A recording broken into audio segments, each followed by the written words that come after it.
In football, you know all about the star quarterbacks, running backs, and wide receivers in our area. Set, hut! But it's these guys, the offensive line, that makes everything happen. When Vikings kicker Blair Wall signed a contract extension this summer, he was paid to make the big kicks. Against the Seattle Seahawks on Sunday afternoon, even this wasn't close enough as the Vikes' playoff dreams sailed wide left. We want to know who's louder. Is it the Stewartville Tigers? Yeah, Gina, that was okay. Casamigos, let's hear you.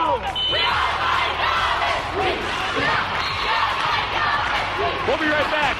More coming up in sport. The Cass Maryville Comets had all the odds against them last week at Byron. Freshman quarterback down in the fourth quarter, but they still came away with a big comeback win. The Grand Meadows Superlarks have stayed true to their namesake. They've been super. Even though their senior class only has 8 members, quantity doesn't always mean quality.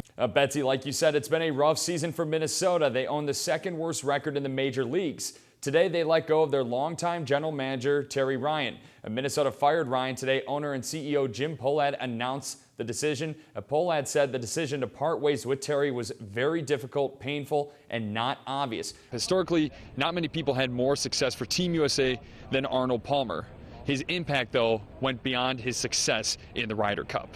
Now, I did see Adrian Peterson in the locker room afterwards. He was on crutches and he had a brace on his right knee, and he left the locker room on crutches. Despite that, though, the Vikings, they're 2-0, and they're heading to Carolina next week, looking to go 3-0 against the defending NFC champions. In Minneapolis at US Bank Stadium, Sean Tehan, ABC 6 News. He's going to try to strike me out. This should be some good TV. Good luck to you. Thanks.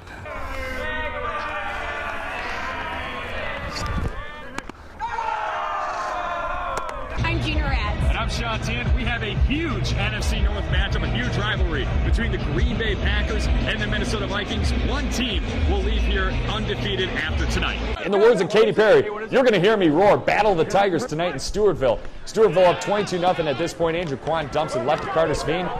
Sveen goes down the sideline, shows off some wiggle, and he's into the end zone untouched. More Stewartville. Tigers fake the end around, give it up the middle for Jordan Johnson, and no, that's not real-time speed, but it's pretty close. 82 yards for the touchdown. Honkers were the away team for their first game of their doubleheader against St. Cloud tonight. St. Cloud looked like a major league club this evening. Fourth inning, Webb Bobo says bye-bye. That 2-run homer puts the Rocks ahead by 5. Next inning, Rocks up 6. It's Michael Strem. This ball's just crushed to left field and way out of here. It's now 7-0. Sixth inning, John Sansone is going to put a dent in this ball and a dent in the scoreboard as well. That ball hits the scoreboard in right, and it's another St. Cloud home run. Honkers down 10-0, 2 outs, bases loaded. Joe Duffin hits a hot shot to first base. St. Cloud can't handle it. Scott Schreiber and Ryan Summers both come in to score. Honkers get on the board, but the Rocks hit 4 home runs. They take their makeup home game over the Honkers 10-2. In football, you know all about the star quarterbacks, running backs, and wide receivers in our area. Set, hut! But it's these guys, the offensive line, that makes everything happen. And if you don't have a great offensive line, you can't throw the ball, you can't run the ball. So yeah, I mean that's where it's won and lost. The offensive line is known as the trenches. We call it the trenches because it's just a war right there. According to Dover Yoda's Tanner Welsh, there's so much always going on along the line of scrimmage on every play. You get hands to face, you get hands down low, you never know what's coming. One minute guy can be down and chop blocking you, next time he's blocking you. Offensive linemen are the most intelligent players. You look at college football, the offensive line, those are your smart ones. You go to the NFL, they're the Harvard guys, they're the smart guys. Caledonia center Hunter Hoscheit says his teammates somewhat agree. Our running backs wouldn't, but yeah, I'd like to agree. You know, we got to see the fronts coming. You got to know where they're going to be and what time, you got to know what angle you're going to take at them. You got to know every play, from every position, knowing what's going to happen on each play. The star players like Lured running back Mason Karstens and Caledonia wide receiver Colton Lampard appreciate everything the big boys do in each game. And they're always there, saying good job and stuff, and really it's them that provided you to have that opportunity by giving you the time. They're the guys up front. They're making the holes. I mean, they're a huge part. I just can't thank them enough for doing what they do. Even though they may never crack the highlight reel, for most offensive linemen like Hoscheit and Lured's Kyle Borgeson, that's just fine. I don't like doing interviews, so it's all right. We like just play the game and just do as we're told. It's not really about highlights for us. It's about just getting the win and playing as a team. So next time you see your favorite team make a big play, remember where it all started, in the trenches. Reporting in Southeast Minnesota, Sean Tehan, ABC 6 News. 8-year-old Jackson Gorman is a sports nut. He plays soccer, football, and baseball, and he also wrestles and swims. But his favorite sport is hockey, and his favorite team is the Austin Bruins. You like to see smiles on kids' faces and help them out whenever you can. A kid like that, it's just fun. Like, you want to be there and talk to him, just make his day better, and so it's obviously a lot of fun. About 3 weeks ago, after ongoing pain in the base of his spine, Jackson found out he had cancer. He's already been through surgery and 2 rounds of chemotherapy, but he's a fighter. This is one guy for an 8-year-old who has been poked, prodded, cut open. He's gone through a lot. He's shed a tear over trying to take a pill in pudding.